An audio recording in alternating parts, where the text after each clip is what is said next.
Negara Jepun terkenal dengan sifat yang mementingkan kesempurnaan dari setiap sisi, termasuklah kelakuan pemandu di atas jalan raya. Undang-undang jalan raya di Jepun telah mewajibkan kesemua pemilik kenderaan untuk menampal pelekat pada kenderaan bagi melabel lesen dan umur si pemandu. Jadi, pelekat yang kita boleh lihat ditampal pada kenderaan di Jepun ini bukanlah sekadar hiasan. Berikut adalah makna sebenar bagi pelekat-pelekat kereta di Jepun. Sebelum tu, jangan lupa tekan butang subscribe dan setkan loceng kepada all untuk update video-video kami yang terbaru. Tanda Wakaba atau Shoshinsha.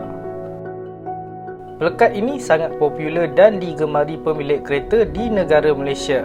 Namun, tidak ramai yang mengetahui maksud di sebaliknya. Digelar tanda Wakaba atau daun hijau atau Shoshinsha, tanda ini bermakna pemandu baru belajar memandu. Pelekat ini sama maksudnya dengan lesen P di negara kita yang diertikan sebagai percubaan. Pelekat ini akan diletakkan pada bahagian depan dan belakang kenderaan sebagai tanda pemandu baru sahaja lulus lesen memandu kurang dari tempoh 1 tahun. Tanda Koresha. Pemanduan yang perlahan sememangnya menyakitkan hati, lebih-lebih lagi di saat yang genting. Bertindak dari masalah ini, negara Jepun telah memperkenalkan pelekat kereta yang dikenali sebagai Koresha. Tanda ini bagi membantu pemandu lain mengenal pasti pemandu-pemandu bertaraf veteran supaya lebih berhati-hati di atas jalan raya. Pada awalnya, pelekat ini berbentuk seperti titisan air atau dalam bahasa Jepun disebut momiji pada tahun 1997.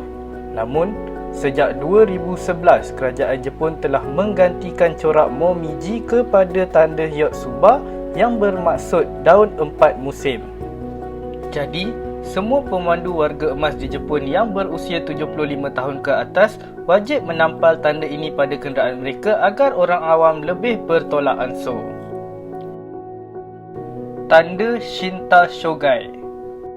Jika di negara lain termasuk Malaysia sendiri, simbol individu berkerusi roda merupakan lambang digunakan untuk menyatakan status pemandu OKU.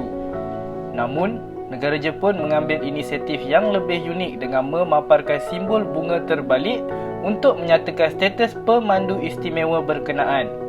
Kerajaan Jepun beranggapan simbol kerusi roda akan menyinggung perasaan pemandu OKU.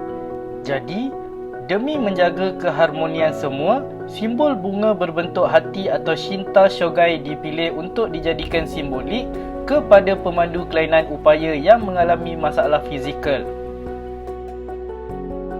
Tanda Chokaku Shogai.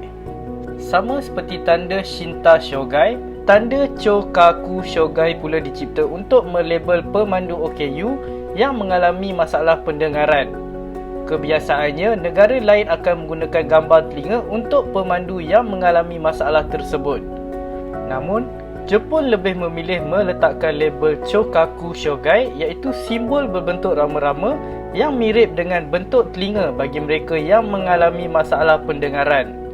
Tanda ini sangat membantu pengguna jalan raya di sana untuk mengenal pasti pemandu yang tidak boleh mendengar sebarang bunyi di jalan raya.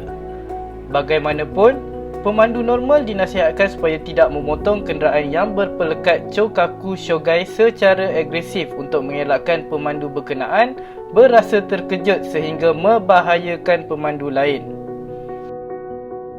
Tanda pemandu sedang belajar.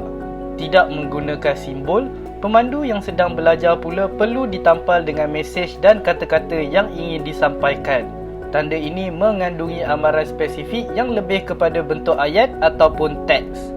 Antara mesej yang sering digunakan untuk pemandu sedang belajar ini adalah berhati-hati dengan brek kecemasan, lesen sementara dan pemandu masih dalam latihan.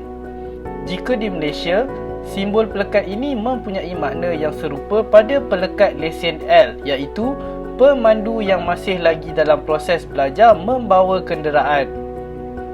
Kerajaan Jepun beranggapan pelekat-pelekat ini akan membantu para pengguna jalan raya untuk membezakan jenis-jenis pemandu dengan lebih mudah. Sekaligus, ia dapat mengurangkan kemalangan jiwa di atas jalan raya.